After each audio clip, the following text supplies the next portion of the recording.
Hello everyone. हमारी आज की वीडियो का टॉपिक है इलेक्ट्रिक डायपोल या वैद्युत द्विध्रुव। ठीक है, वैद्युत द्विध्रुव होता क्या है?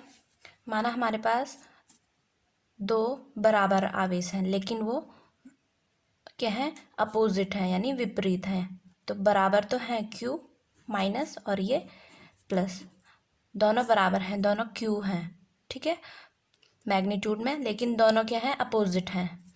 और जब वो एक दूसरे से बहुत ही छोटी दूरी, माना वो दूरी होती है 2L डिस्टेंस पर स्थित हों, ठीक है, तो ये सिस्टम कहलाता है वैद्युत द्विध्रुव।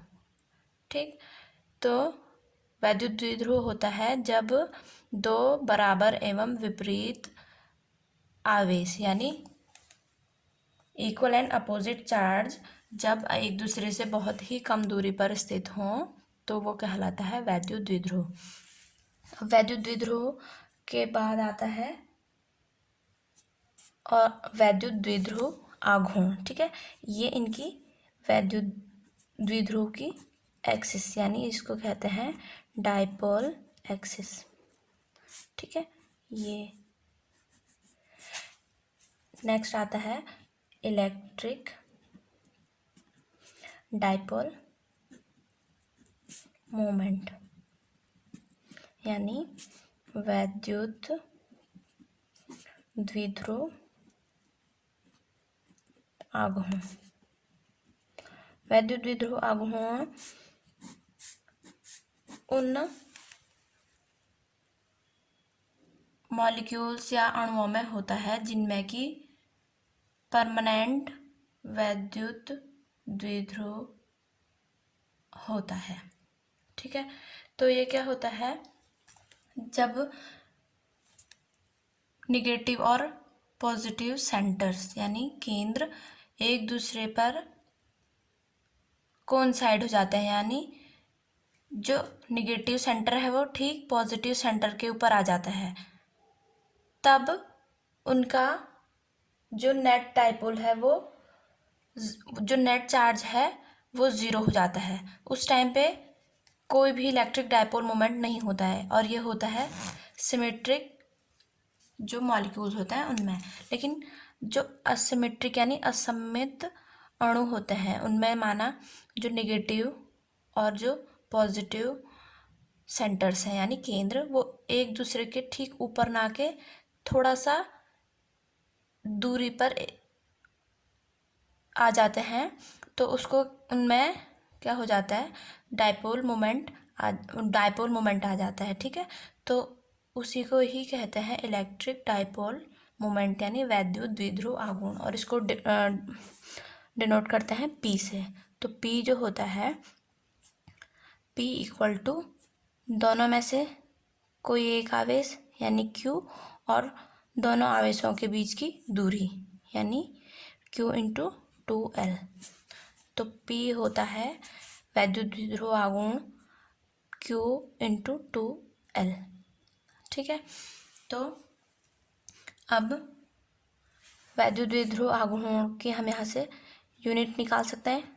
तो यहाँ से Q की यूनिट कूलॉम एंड L यानी लेंथ की मीटर, तो कूलॉम मीटर वैद्युत द्विध्रुव आघूर्ण की यूनिट आ गई।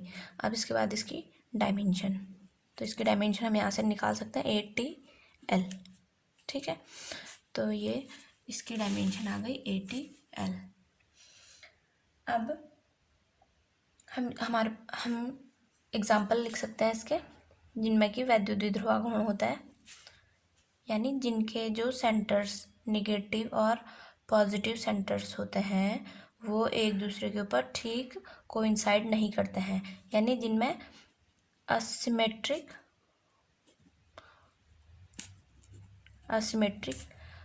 जिनकी शेप होती है, उनमें ही परमानेंट डायपोल मोमेंट होता है। जो सिमेट्रिक शेप वाले मॉलिक्यूल्स होते हैं उनमें डायपोल मोमेंट ज़ीरो होता है। ठीक है, तो ये किसके कारण होता है, मेन उनकी असिमेट्रिक शेप्स के कारण। और ये जो लेंथ है ये एक दूसरे से लगभग 0.1 एंगस्ट्रॉम की दूरी पर स्थित होते हैं, यानी इनका जो सेपरेशन होता है वो ऑलमोस्ट 0.1 एंगस्ट्रॉम के लगभग होता है। इसलिए यहाँ पे ये 0.1 एंगस्ट्रॉम है, ये बहुत ही छोटी डिस्टेंस है, इसलिए इसको 2L लिया जाता है जब हम डिस्टेंस लेते हैं यहाँ पे। ठीक है, तो ये L को हम इसलिए 2L लिया जाता है क्योंकि ये डिस्टेंस 0.1 एंगस्ट्रॉम बहुत ही छोटी डिस्टेंस है। ठीक, अब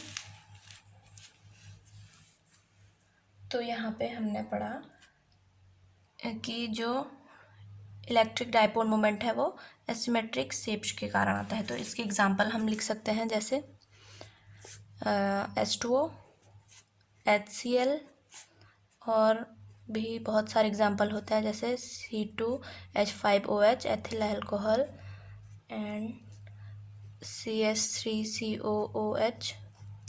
ठीक है, एसिटिक एसिड, और भी हो सकते हैं बहुत सारे, और